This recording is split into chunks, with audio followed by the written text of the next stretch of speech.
మార్కాపురం జిల్లా దోర్నాలలో ఎన్నో ఏళ్లుగా ప్రజలు ఎదురుచూస్తున్న నూతన ఆర్టీసీ బస్టాండ్ నిర్మాణ పనులు వేగంగా కొనసాగుతున్నాయి.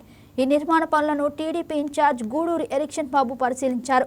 గ్రామ పెద్దలు ప్రజలు ఎదుర్కొంటున్న రవాణా ఇబ్బందులను తన దృష్టికి తీసుకురావడంతో వెంటనే ముఖ్యమంత్రి చంద్రబాబు, మంత్రి గొట్టిపాటి రవికుమార్ దృష్టికి సమస్యను తీసుకెళ్లినట్లు తెలిపారు.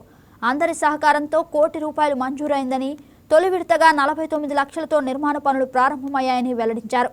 ప్రజలకు ఇచ్చిన హామీని నిలబెట్టుకుంటున్నామని, గత విమర్శలకు ఈ పనులే సమాధానమని పేర్కొన్నారు.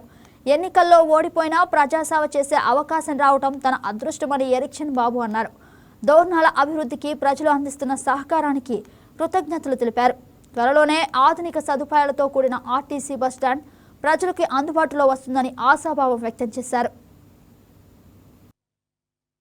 దోర్నాల పట్టణంలో జరుగుతున్నటువంటి ఆర్టీసీ బస్టాండ్ నిర్మాణం ఈరోజు పరిశీలించడం జరిగింది. చాలా సంతోషంగా ఉంది.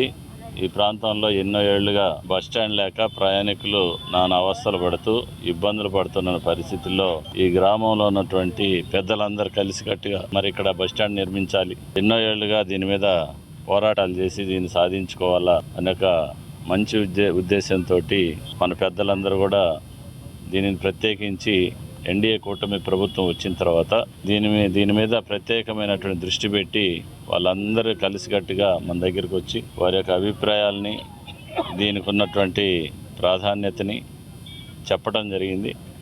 దానివల్ల మేమందరం కూడా పెద్దల యొక్క సహకారంతో, వారి యొక్క అండదండలతోటి, వారి ఇచ్చే ప్రోత్సాహంతో మేము ముందుకు వెళ్ళి ప్రియతమ ముఖ్యమంత్రి నారా చంద్రబాబు నాయుడు గారి దృష్టికి, అదేవిధంగా మన మంత్రివర్యులు శ్రీ గొట్టిపాటి రవికుమార్ గారి దృష్టికి తీసుకువెళ్ళి, అదేవిధంగా మన కలెక్టర్ గారు రాజ్బాబు గారు దీని విషయంలో ప్రత్యేకమైన శ్రద్ధ వహించి ఎప్పటికప్పుడు ఏ నిమిషానికి అవసరమైనటువంటి ప్రతిపాదనలు కావాలో, లెటర్లు కావాలన్నా ప్రభుత్వానికి ఎప్పటికప్పుడు ఆయన చేరవేసి మరి అందరూ కలిసికట్టుగా ఆర్టీసీ బస్టాండ్ నిర్మాణానికి శంకుస్థాపన చేయటం జరిగింది.